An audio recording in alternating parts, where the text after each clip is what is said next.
Hi, and welcome to another episode of Reading the Fundamentals, Reading is Lit, with me, ProfSdenise Johnson, also known as The Right, W-R-I-T-E, Professor. Let's get into it. Episode 8 is dedicated to the victims of Hurricane Harvey, and I'm going to focus on a brief quote from a story entitled Their Eyes Were Watching God, written during the Harlem Renaissance era by none other than Zora Neale Hurston. So recently, in the aftermath of Hurricane Harvey, with all of the flooding, and then I saw reports of looting, and a gentleman was standing out in front of a shopping center with I don't know what type of gun it was. It looked like a shotgun, but it looked like it was some type of actual automatic assault rifle is what it really looked like.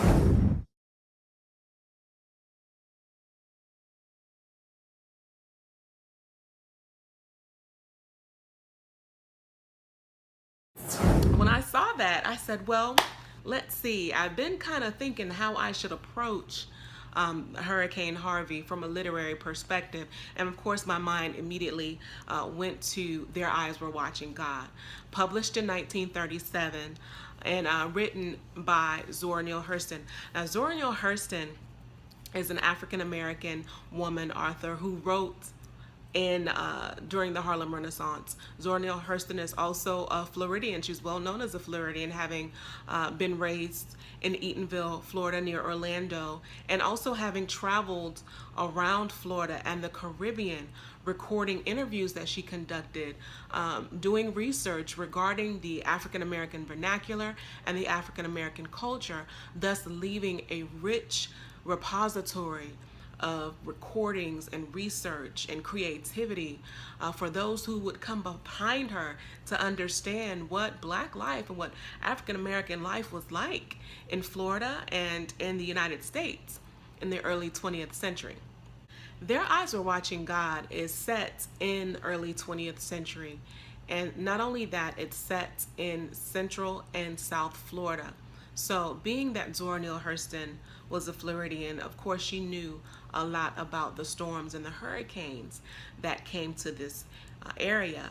Not only that, in the text at the climax of the novel Their Eyes Were Watching God, Zora Neale Hurston decided to write in the Great Okeechobee Hurricane.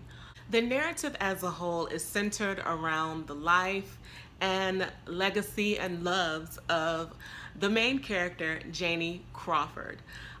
During this story, Janie is basically telling her life to her great friend, her best friend, Phoebe Watson, in an extended flashback. And she focuses on three major portions of her life surrounded by three marriages that she had. So you may be asking, what was the connection with the man with the assault rifle to this novel, Their Eyes Were Watching God? Well, here it is. Janie Crawford, at the end of the novel, ended up having to shoot her last husband, her last lover. While saving her from the hurricane, he was bitten by a rabid dog, and he ended up catching the disease and basically going insane to where he was verbally abusing her and physically abusing her. So eventually she had to shoot him. We see after hurricanes like Katrina and like Harvey, of course, that sometimes all hell breaks loose. People are trying to survive. So again, I want to say that our hearts are going out to those who are impacted by Harvey. And we also want to keep in mind too that there is another storm out in the Atlantic that is brewing, and we don't know which way it's going to go.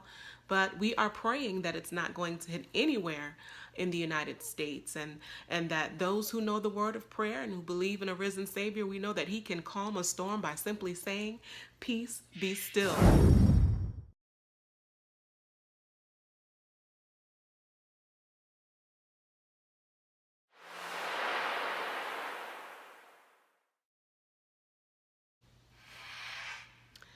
The wind came back with triple fury and put out the light for the last time.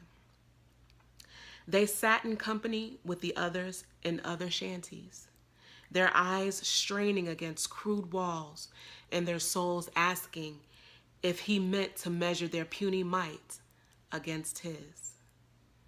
They seemed to be staring at the dark, but their eyes were watching God. In this day and age, and I'm sure it was taught to us, and it may just be inherent to humans to understand that storms are symbolic for God's wrath against mankind. Many times they're interpreted that way. I don't know how this originated, and there actually may be something biblical about it, perhaps from Sodom and Gomorrah when fire rained down and destroyed the city because of the sin. Where the great flood came and Noah had to build an ark because God was what? He repented that he even made man. So many times acts of nature are seen as acts of God. God being displeased with mankind for some reason. In literature, you will see where storms, and in particular, their eyes are watching God, the hurricane is symbolic of the powerful force of nature. And as the quote indicated, the powerful force of God to kind of put humans in their place and let us see that we're powerless against him and we're powerless against his will when it comes to nature. The best thing we can do is try to be prepared in any situation.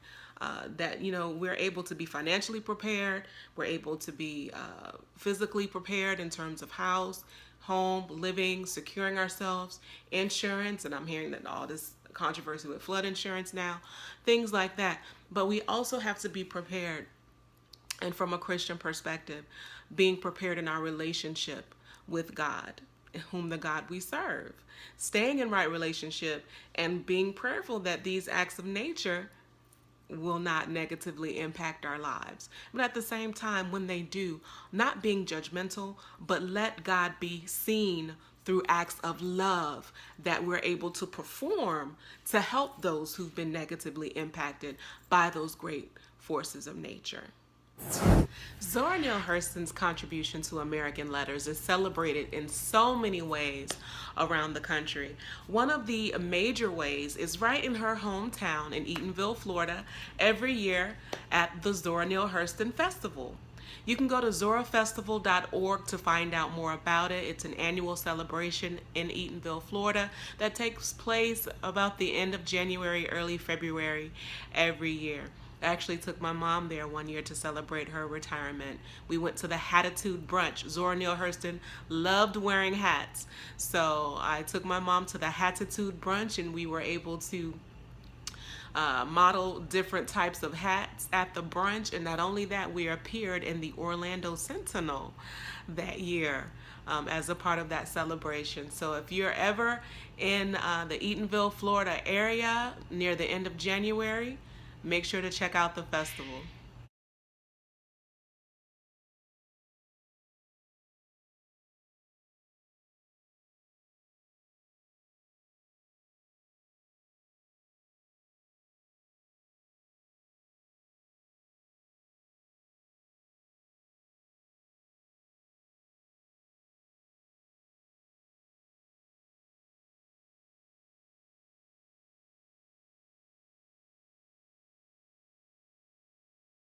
This has been episode 8 of Reading the Fundamentals. Reading is Lit with me, Professor Stephanie Johnson, also known as The Right, WRITE Professor.